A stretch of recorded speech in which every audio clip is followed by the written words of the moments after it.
All right. Hello, everybody. My name is Jason Truding. I'm in percussion. And as anybody who's checking out this podcast knows, I've said it many times, we started this Brooklyn-bound podcast last year to talk with all the cool artists that have agreed to be on our series. And today we are talking with Emma O'Halloran and Beth Meyers, who have a set on our upcoming show, September 17th. And we're very pumped. Hey, Emma. Hello, how are you? Good. Where are you? I'm in Ireland at the moment. Yes. And Beth, where are you? I'm over here. Hi, Beth. That's good. Beth is in our studio / bedroom, and I am in our outdoor space in Princeton, New Jersey. But let's see. So I was just telling you before I pressed record, both of y'all, that we've started to, in this podcast, ask everybody the same 5 questions. And anybody who has been in the Brooklyn Bound scene before, actually both of you all have been on Brooklyn Bound in the past. Emma, you sang some beautiful music with Alex, and I forget who else was in the band. I think it was just the 2 of us that time. Okay, yeah, great. So in Princeton, I think I saw a bigger group do it maybe. Yeah, you guys did do it. And Beth, you have played with Damsel a couple times. So the first Brooklyn Bound podcast I ever did was with Beth talking about Damsel. So I will point you all there to learn more about Beth. And we're going to start this conversation off learning a little bit more about Emma before we get into this Brooklyn Bound set. So Emma, this is the first sprawling question that I've been alluding to.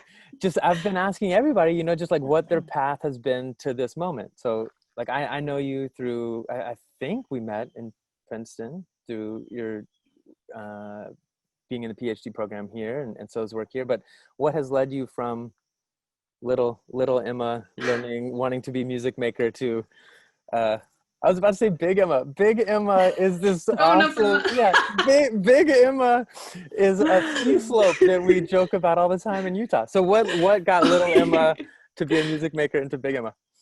Oh my goodness. Okay, well, I think I'm not really sure exactly. I always sort of gravitated towards music when I was a kid. I think when I was in primary school, which would be the equivalent of elementary school, around like the winter holidays, like an army band came into the school, and they were like playing Christmas carols and stuff like that. But every so often they'd let a student go up and conduct the band. And I was like, and I got to do that. And there was something about that I was like, this is so cool. I want to, you can move your hands and you're making music happen. So I guess music always seemed really kind of magical to me. And yeah, I mean, I didn't have a huge classical background or anything. I kind of went the emo guitar rock band route, and so I used to play guitar a lot in bands and that sort of thing. And, is the guitar plugged? The guitar's plugged in. You play electric guitar. It's plugged in, yeah. Yeah, definitely plugged in. Yeah. Plugged into mini pedals before it's plugged into the amp, or what was your scene? Yeah, I used to play like a weird, like I used to play like some jazz guitar, but I used to play in a band that we did like a lot of Pixies covers and that sort of thing. So yeah, it was just sort of like a stumbling through different things, and I was like, oh, I would really like to study music in college and learn more about like actually putting notes on a page, because that wasn't something that I really knew how to do, or like I had a familiarity with the treble clef, but the bass clef seemed really scary. So I ended up like taking a year out after I graduated high school, and I taught myself how to play the piano, and I did that like in a sort of fanatical way for a year, and then I got accepted to study music in Maynooth, which is like 40 minutes outside of Dublin. And I guess like it was there at some point that I took an electronics music class, and I was like, oh, this is awesome. I can squish the sound and stretch it and do things with it in a very quick and like almost tangible way. And I was like, oh, composing would be really cool. So I think I kind of like got into composing that way. So not really like pre-formulated or anything, but it was just like, oh, this is really cool. I love this. This is what I want to do. Well, I feel like so many people that I talk to, at least around Brooklyn Bound, are folks who are compose music, play music, sing music, make music. You mentioned electronics as you have an electronic practice with your music in addition to, like, so what about the singer? And so learning about guitar play, were you singing and playing electric guitar, or I think of you as a beautiful vocalist in addition to an amazing composer. Where's the vocal side come? I think that came much later actually, and it was like I think for a really, really long time, like I ended up like getting a lot of stage fright because I had this like weird thing in my head that everything had to be perfect or like people wouldn't like it, so I started to kind of psych myself out of playing, and I think there was just a point, I can't even remember like what performance it was, but I used to go to like a ton of gigs, and I saw something, and it was like the person made a bunch of mistakes, but I was like so moved, and it was such an emotional performance, and I was like, oh, you don't actually have to be like perfect. It's like a revelation for me at the time. It probably seems like common sense, but I was like, oh, I really love to sing, but I didn't really think I was very good, or I didn't have like the kind of training, and I at the time I had taken up some conducting. I did, like, after I finished my master's, I was conducting like different like kids groups and contemporary groups, and I had to sing a lot to teach them the lines of the music, so I just kind of got used to singing a lot more, and yeah, I don't know, it's just become something that I love to do, because I don't know, you feel more connected with the music when you're able to perform as well. It just, for me, it's an important part of being a composer as well. That's cool. I feel me and Beth both shaking our heads along. And everything you're saying like resonates so much. And I was thinking like, I want to get to the moment of you two meeting and where this piece, how this piece is on Brooklyn Bound, all those kind of things. But when you're talking about the perfectionism side, like, to me, thinking about the like playing Pixies covers idea, and then studying music in college, those two things in some ways feel like these very different, the way we set them up are very different, right? Was the perfectionism side there when you were playing the Pixies, or is that something that comes from when you were in academia? I think I have an instinct as to what it is, but I think it was the academia side of things. It just felt like the course that I did, and like I learned a lot, and I really enjoyed my time in Maynooth. But I think the whole practice of classical music can feel very rule heavy, and certain things are right and certain things are wrong, and I guess I was like, oh, if I do it wrong, then I might, everything will be terrible. Get out of here. So it just became a weird sort of weird irrational thing that I got into my head. But yeah, no, the playing the Pixies was good and messy, I think. Yeah. Well, I feel so much. I think So thinks about this a lot, and I mean, I know in talking with Beth about music, like the, and I feel where you're coming from. It's so wonderful when when the Pixies vibe comes with, whatever whatever a classical music vibe or notated music vibe or experimental, whatever those things are, all the music I love, or when all those things come together. But sometimes it's hard. I feel like that's just it's hard for us to talk about them in the same way. You put on one hat when you're studying notated art music, and you put on another hat when you plug in an electric guitar. It's like, let's ruin that. Let's just have all the same hat. It's this hat. Sometimes it's like this, sometimes it's like this. Okay. So I'm realizing that my 5 questions don't 100% apply to this project, but we'll make our way in a pretty messy way. I don't think anybody actually follows the 5 questions. It's just me thinking about the 5 questions. But I was really excited to think about putting this piece on Brooklyn Bound, because I remember when Beth was learning the piece. So when did you all first meet, and what was the Beth, you playing this solo of him was the first time you played her music? Yes. Yeah, I definitely heard about this cool Irish composer that was in town. You were like one of the first, right, Emma? You were like, Dan brought you over, Dan Truman. Or Donica, right? Donica, right, yeah. I mean, I think I might have met you at, am I right? Was there like a performance in a black box that you were a part of? This is a while ago. Yeah, I remember that too. Yeah. Totally. And I'm trying to remember what it was. I'm so sorry if it was your music or if it was somebody else's music. I can't exactly remember. I can't even really remember what it was. Was I think it was. Yeah. It could have been one of Alex's pieces, I think. Okay. Yeah. And I don't know if it had maybe it was part of Soci, or if it was something theatrical, because it was in the black box. I can't remember, but I do remember meeting you there, and just being so psyched to meet somebody from Ireland, and that you were a composer and that you were a woman, and just like all the things. I was like, oh, this is so awesome. I need to know I'm Emma. a little bit of a, what isn't like, there's the Anglophile, what's the Irish one like? Oh, I should know this, but It's true, but you yeah, are one. I'm totally, that's me. Wait, Emma, can I Totally. just say, like, our good friends, hey Elsie. Hi. Elsie must be totally confused. It's like, wait, like, why are you in different Dad's rooms? out here. Yeah. We celebrate St. Patrick's Day more than anybody, and I just remember when we lived in Brooklyn, I would come home and Beth would be cooking with our good friends who both had Irish roots, and I would walk in to just, like, you know, the chieftains, or like not the like leprechaun hat, like not no, you know, like but cooking soda bread, like St. Patrick's Day parade side of it, like, but like, yeah. I have Irish in my roots. Like, I think I've figured out it's 75% or something, you know, like, it's That's very a lot. exciting. Yeah. Like, you know, and probably that's not true, but like in my head, it's 75%.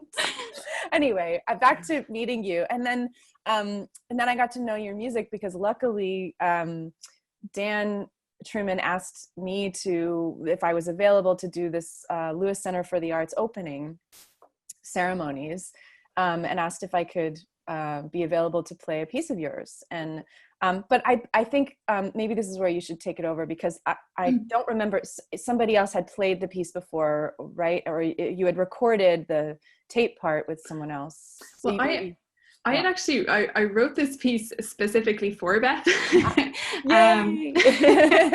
I'm remembering it wrong though, because I think I remember like the sounds, that part of it being like, what is this, you know? Yeah. So, yeah, well, yeah, it's you're mostly there. But yeah, so I guess like Dan at some point, there's this big building in Princeton that was due to open up in like late 2017, and from what I remember, it was kind of, the idea was this was a building of the performing arts. It was going to be open to music students and theater students and dance students, and as a sort of like introduction, or like a way for the public to get to know the building, there was going to be like this sound walk where different music students at Princeton would have had a piece performed in different rooms and stuff like that. So I think Dan was like, do you want to write a piece? And I was like, yeah. And he was like, this is the room that it's going to be in. And it was this big dance studio. And I was like, oh, this is so cool. You know, there was kind of very, very like white frosted windows where if you stood in there, you're almost like a silhouette. So I was like imagining Beth would just almost play there by herself. Like, it would be like a piece that like the audience could kind of like creep in and watch her play, but it wasn't like you were like performing for people. And yeah, I guess that's how we kind of got to know each other. Yeah. And I just remember the process of hearing the tape, and you know, it was a very new process for me of working with my own sound in some ways, like and then also playing with it, you know, just fitting into it, coming out of it, you know, and the room. And I'm having this experience now, which is very, very different because it was very much about that room. And I do remember rehearsing with it on my own, you know, at home or in my ears, but it really had so much to do with that room in some ways, where you were playing with the speakers and the space. And that was amazing. I mean, I remember the visuals as well, and the feeling of people being in there. And it was almost like yeah, we did, how many run throughs did we do? Like 3. They were all very memorable. It was really kind of a moment, you know, really captured the moment. I remember the picture of you playing Emma's piece in that space just looks so striking to me. And I remember at that time on the Soundwalk, I had some super janky drum set up in that I forget what they call it, the collab or something. And I remember thinking like, wait, this is fun to play in here, but that's so much cooler. What's happening up there? Like, I want to be up there. But I'm going to use this opportunity to ask a question, since we're still mixing Beth's performance. Beth did a performance, video for the show, and we're just mixing it right now. And I've been thinking a lot about, and I think about this a lot with So too, in mixing stuff with electronics, or just in general, like how much parts want to poke out versus be kind of in the mix. And we've been messing with, as Beth was talking about, like, her part, coming out of things and sitting in things. And we've been a little bit messing with different mixes and what that does. How do you see the solo part interacting with the electronic part? So the electronics, the tape part is all viola? Yeah, it is. I guess I should probably give some like background as to what I was thinking with the piece. So when it was written for this specific building, it was kind of like at the time for me, I was like gearing up to graduate Princeton. Like it was sort of like, oh, this awesome new building has just been opened, but like I'm not really going to use it because I'm leaving. But I started thinking about how, this building is going to be there for decades and decades and decades, and my time at Princeton is so fleeting, and most of the students, you go there for a few years and you go off somewhere else. And I was kind of just thinking about, like, what if like this building had I don't know, like a memory or had a musical imprint of like all of the different musicians that go through and play sound in those halls over the centuries or however long the building stands. And I was thinking about like some of my favorite experiences at Princeton, or like going through any music school, is like wandering through the hallways where the practice rooms are, and there's like this like cacophony of sound, and it's both like, it's kind of like a concert for me, but like it's a really personal and private experience for everybody else. And you're almost just like this voyeur, like walking around, and you're hearing people like kind of fall in love with their instruments and practice like measures on loop that they're trying to get better at, and they do their scales and stuff. So I think, so that was sort of what I was imagining, and I wanted to draw a line, I guess, from like the past to present to the future. And so I was imagining Beth's role in this to be like almost like the present moment, but she's like surrounded by this like imprint of musical memories of like different threads of scales and stuff. So with the background, the tape stuff that I had, I actually just like went on YouTube, and there was a lot of, these tutorials of like, this is a scale, and like it was like someone just showing you how to, and I was like, okay, I'll take a bit of that and I'll take a bit of that. And it was just like people showcasing the viola and like, here's how you get better at this or whatever. And then I brought those samples into Ableton and I played with them. So I guess to long story short, but like to answer your question, I think, yeah, the live viola can come forward and go back, but it's just sort of like this interaction with all of these other, I don't know, traces or ghosts of people who may have played in the building before you. That's so interesting. I think I knew some of this, but I just love hearing it again, because it speaks very, now I understand completely I could say it with words, but I think I knew all of this already inherently from playing it. You really have this feeling of being a part of this fabric, and then also, and then you're kind of like, is that me playing? Like, like, you're like, I'm in there, maybe, or no, yes, no, this is me. Like it's kind of swirly in that way. Yeah. I'll say, I mean, yesterday, Beth, I think I was texting you. I jumped into the project to try mixing some. Everybody in the world right now, probably, who's a musician, I don't know, is learning something about themselves during this time that's new. And we're definitely like, Beth hasn't been the kind of home studio people. And now we're like making music at home all the time. So it's fun to kind of get in and make that. but I feel like I was always soloing things because it was like, wait, is that sound coming from the tape or is that from, like, where is that? And some would kind of foreshadow each other, and I'm kind of feeling really cool that whatever the mix that you get to, Beth, it's kind of like, it's like choosing how important you want the present to be. It's like, maybe let's turn down the present a little bit here. No, this part is important in the present, but this part, let's turn this down. It feels like a neat conceptual idea of like representing the present, and the tape represents. And I think that there's just one other thing I'll say about it, which is that it's at the moment when you're playing it, when you're performing it, you're not really sure how important you should be, like and you do write that in, there are moments where you write come to the foreground or be more present, but then even the moments that are maybe not indicated or that seem like they should be softer, I have this head, this like play in my head of how much is this important, and how in this moment, not, and sometimes it's what does Emma want, and sometimes it's like what do I want, and it's a really interesting, but to tag on to that, I had this thought from what you were saying earlier about perfection and the performer going through stage fright and wanting to make something perfect, and there, it's really the way that you write, the way that you indicate sound and leave space for freedom is really wonderful, because these questions are being asked, it's not because you don't give the performer all of the indications, you leave room that I think for sometimes as performers, we might be frustrated. We might be like, well, how do I make this perfect? Like I'm going to fail if I don't have all the information.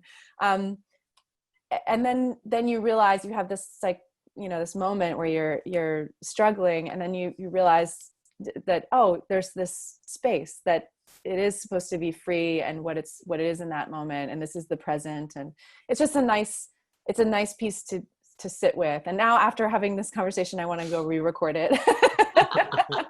And just experience that again, because it's like a gift, Oh, I'm so glad you have that experience. I think it's really important to me for I especially if it's like a solo piece. I mean, if it's when there's more people, it's kind of like harder to herd everybody together. But I love the idea of like solo performers and just being able to show some of their personality in the music, because like I don't want to be like from my experience of like worrying about being perfect or not, I definitely don't want to put that pressure on someone else. So it's nice, and it's like you make a mistake, we all make mistakes, like you can move on, it's grand, like no one's even, it's like a blip, if there's something happens that's not perfect, it's totally fine. Well, I feel like especially with the frame you just put with Points of Infinity, like if we're talking about like all the music that has been played in this space and all the music that will be, it's really nice to see yourself as a blip. I think we should always see ourselves as a blip, like it's just a concert, that feeling, but then to put it in that framework is really cool. And just a more specific, sorry, I know you have one more thing to ask, Jason, but I was really tripping out toward the beginning of this, and I struggle still when it comes to tuning. That was a big, and like as a string player, that's a huge conversation, and it centers around the C string.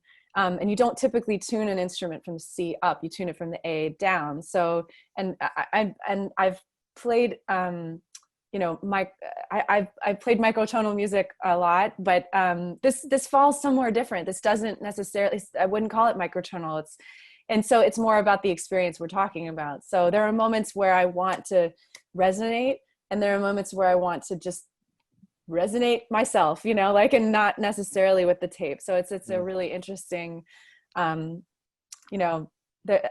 feel almost like the me over here that's like wanting to be perfect wants to make this little caveat, like, I'm really in tune, guys, don't worry. It's so funny. Like, it's not me. That was totally my bad as well, because I think from the one of the YouTube samples that I had sampled, I was like, that's probably in tune, like whatever. So I think I was like working with something that wasn't at the same like standard concert tuning, and then I had like detuned it further, and it was like, you know, that this doesn't really fit properly, and I was like, sounds awesome, and you're like, no, it's awesome. Not right. Yeah, no, but remember, that was like I remember this struggle that, like, when I was like, oh God, and that I mean, when you were talking earlier about the perfection thing, I was like, oh man, this so resonates with me, especially, you know, like the further back you go on the timeline of my career, you know. But I'd like to think that now I'm a little more open, but I still, you know, this is still a struggle that we go through. I'm imagining the YouTube chat when this Brooklyn Bound is happening, and you know, it's like, what moment during the 13 minutes is Beth going to be like, you know, this is microtonal? You know, did you check out the podcast? Remember? Yeah. Just the opening is kind of microtonal, so. No, I love the struggle. I love the, you know, but at first the struggle was pure struggle. But now I'm like, oh, no, it's like, there's this space. Like I said, there's this space. Well, I'll tell you, yeah.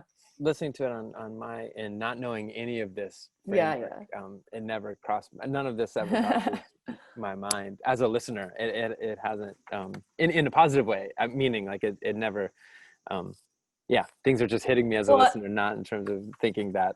But I do, not only one more question, I have two more questions that I need to get to. And you were talking a bit, Emma, or I think everybody's been talking about, you know, writing this music at a time, you know, so this piece was written to celebrate this moment.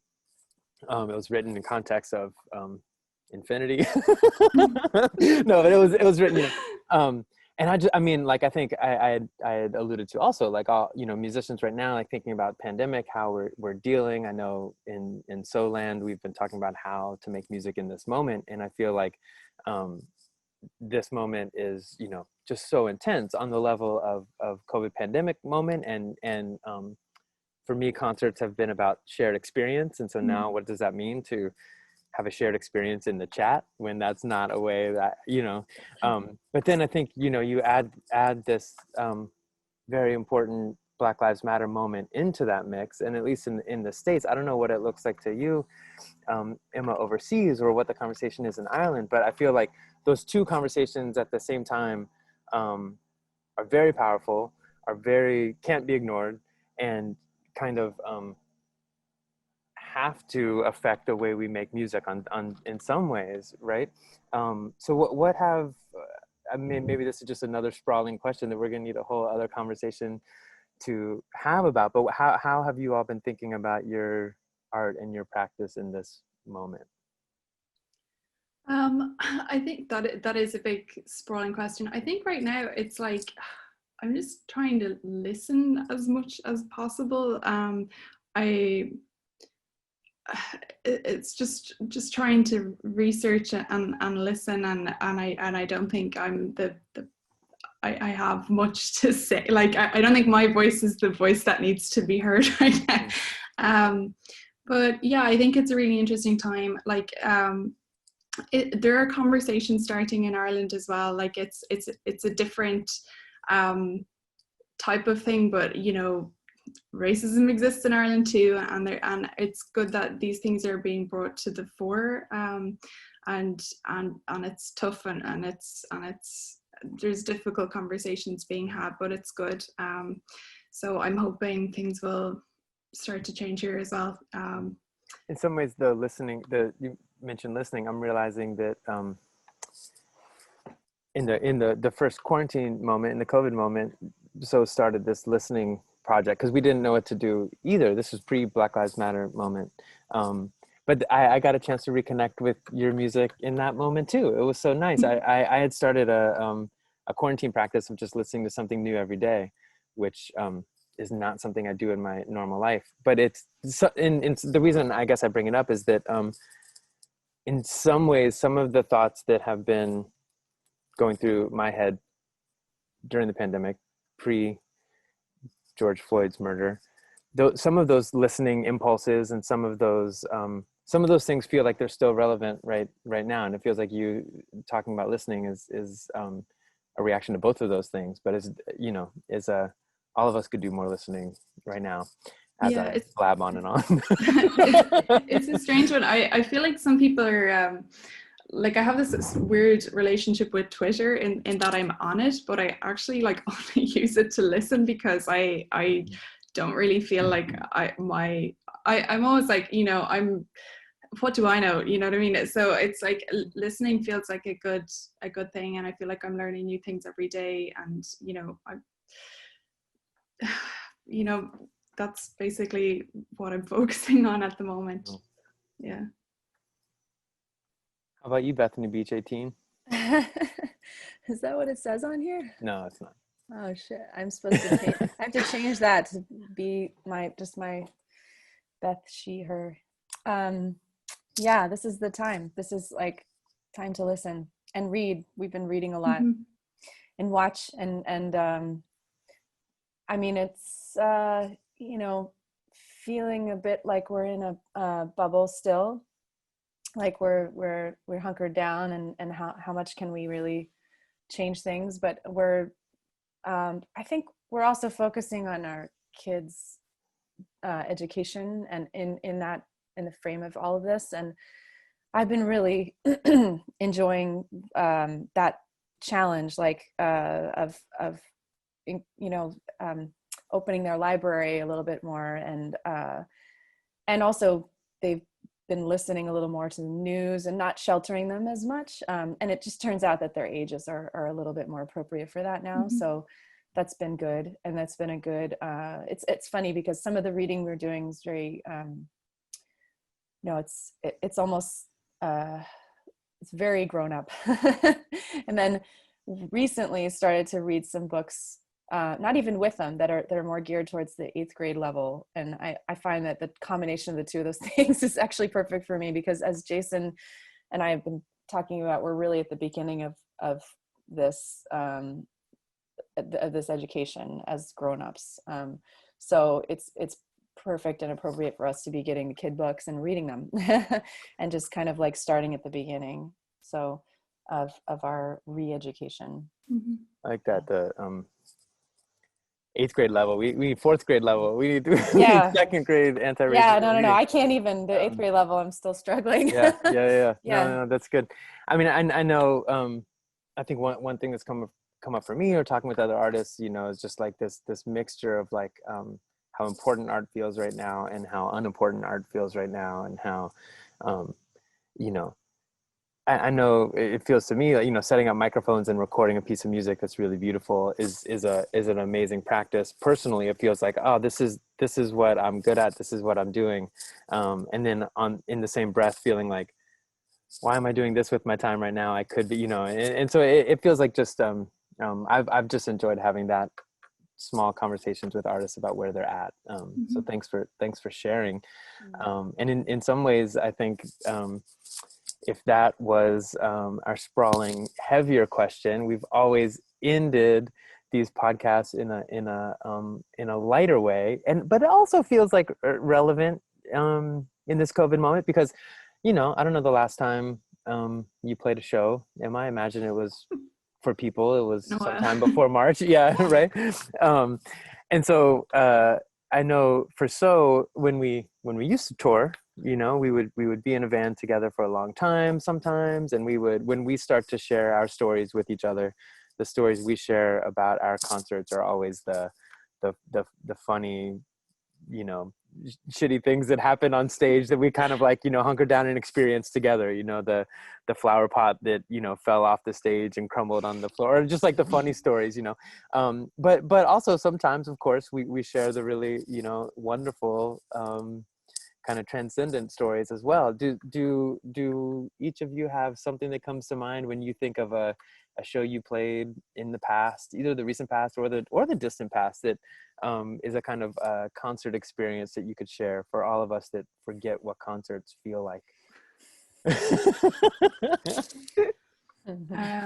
And if you're having a hard time choosing between the funny "how did this go wrong" story and the "wow, this was such an amazing experience," please share both. I'm all ears. Well, I have a funny one, I guess, which happened at the Brooklyn Bound show that Alex and I played.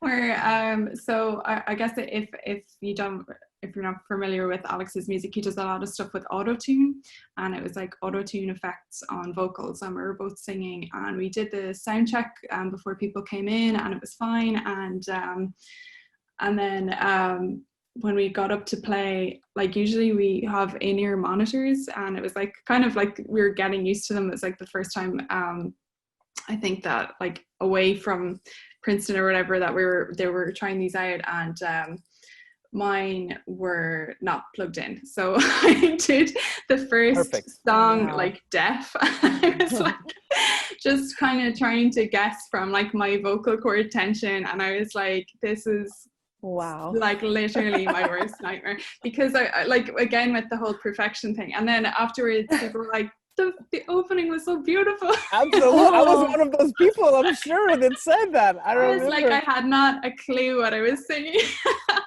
That's perfect. I think that's wonderful perspective, though, right? Shit happens, I guess. That's great. Yeah. Well, I miss Brooklyn Bound. These virtual Brooklyn Bounds are really, well, I say are really fun. We've had one, and it was really fun, and it's cool to get used to this, what it means to experience music together virtually. I'm down. I'm in. But man, I can't wait to have 30 people in our small space experience things together, because I have such memorable.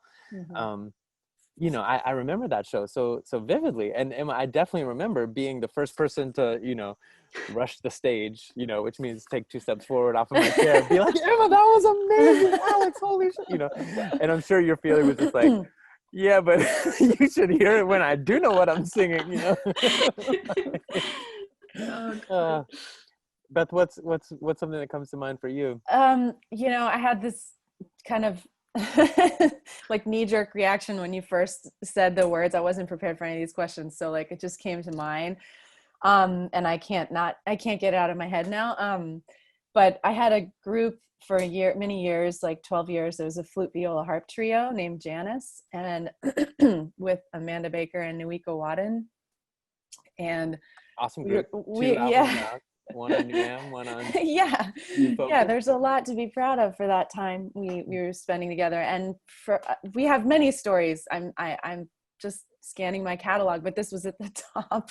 I think they would agree too. And we were in Aspen. We played a lot of intimate like house parties through the course, because we were also plugged in at times and played larger concerts, but we're sort of built for this intimate chamber music surroundings, and it was in somebody's very nice home, and there was a dog. and I mean, you can stop there. I think we all know it. I think our music, it started from Debussy and moved forward. So we're talking like pretty some weird stuff, and not necessarily pleasing on the ears sometimes. And there was this piece we just loved and really championed by Kaya Sariaho. Oh God, what was it called? New Gates. New Gates. Thank you. I was going to say Into the Gates. New Gates. Thank you, Jason. How do I remember? Amazing. Yeah, and it starts with, and I think we had warmed up the room already, so we were like feeling good, and we liked to talk in between pieces and really get to know each other. And this dog had not really made an appearance until this moment. We knew there was a dog. Boomer. His name was Boomer. Oh, good. Never forget the dog's name. And this piece starts with a very slow crescendo of a high pitched viola harmonic. And I just really got into like how slow, and it was like it starts with a whisper sound on the with the bow. You can't even hear a pitch, and then really slowly the pitch starts to come in, and everybody always has the same experience, like, wait, has the concert started already? It's like really that experience, but slowly the dog started to come like inching towards me, and like really I noticed it, but I was like, do I play with this? Like, and I started to feel like, okay, I'm going to see what happens. I'm just going to keep going. And so and as it got louder, the dog started to howl. Like, it was like, like really just low and then really high pitched. And it's like that thing where, and this happened. Wait, sorry. How did the dog sound? I didn't get the full. Not doing that one again. Come I think on. it's recorded. You can rewind. It was low. Yeah.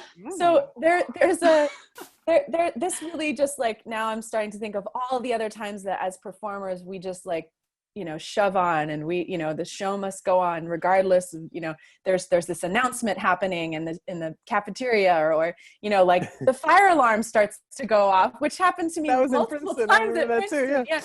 I mean, like, and we're such pros. We're like, we can do this. We got this, so like the Sarajevo piece is just building and building, and we just kept going. And I think what ended up happening was the owner eventually got the dog, and we got through this piece. But it's like, at that point you're like, what, how was this good? Like, I don't really know. Like, I'm gonna agree with you there. That? I don't know. No, I've thought that too. I was talking on Zoom the other day, and some friends, we were talking about these kind of stories, and I think it was old folks, and so Doug and Todd were telling a story about playing duo, and like Todd's trying to remember the notes that start this piece, and I'm so it like, I recognize that moment, and I recognize how you're not going to talk to each other on stage, and you're just going to make it happen. Yeah. But my 43-year-old self is just like, just take a time out and be like, hey, give me a second. I forgot what I'm about to do. Can you show me these? Right. And then, like, you know what I mean? My 43-year-old self is just like, just funny? Stop, take the dog outside, take a drink of wine, and then do it again, But we are just such serious, take ourselves so seriously performers, like, we got to do this. It's like life or death. I must keep going. Yeah, nope. Well, the three of us are making a pact now. Next time you play Brooklyn Bound, Emma, and your earphone's not working, stop. I'll bring you a beer. Let's get it working. Beth, next time a dog is just howling during the beautiful, crushing opening of Kaya Sarajevo's New Gates, let's just stop, take the dog outside, again, drink something, and then move on. And I promise on stage with So, I'm just going to stop every time. We totally, So has a thing where it's just like nothing is going to stop us. But I'm ready to like. You guys had a Carnegie Hall moment recently where I was appreciative. No! This was with Stephen P. Mackey, right? The only time we ever stopped on stage. Wasn't it Adam though? No, it was Steve, and it was like 45 seconds from the end of the piece, and his poor guitar. I mean, the electric guitar just went out, and we're like, hey man, music is real. Music is just like, we are 45 seconds from the end. But Steve had realized it, I guess. He was just like, sorry, we're gonna stop. You know what? Even at Carnegie Hall, that's terrifying. The thing. I think it's a good levity for all of us. It's good. It's good. And also this moment we're all in brings it to a new level of levity. Like, what are we doing? Yeah. Well, this is good. I'm happy. I learned so much from this last question. The rest of I didn't learn anything from the first 4 questions, but I have learned a very important lesson from. No, I've learned a lot talking to you in this way, Emma. And Beth, I even learned something talking to you, even though we talk to each other every day. This is wonderful. Thanks for taking time to be on Zoom. I know it's not the best way to interact, but these days it is a wonderful way to get to talk to folks. Everybody, this is, if you found this, you know that you can find this on our website, on our Brooklyn Bound page, and the show is September 17th, and Beth will be playing Emma's Points of Infinity for viola, along with a set, actually, Emma's countryman, Irla O'Leonard, will be singing a set, and me and Beth's countryman, Priest / Hyperprism, will be doing a set. And Irla and Priest are both joining us, as well as Beth's going to join So on some music of mine on the last set. And actually, So's also doing the first time as an ensemble, we've taken on Pauline Oliveros' Rolling Meditation. We've been doing it solo often. And now we're doing a quartet version, which we're very pumped about. So it's going to be a really fun show. Cool. Everybody tune in if you can. And thank you all. Thanks. Thanks.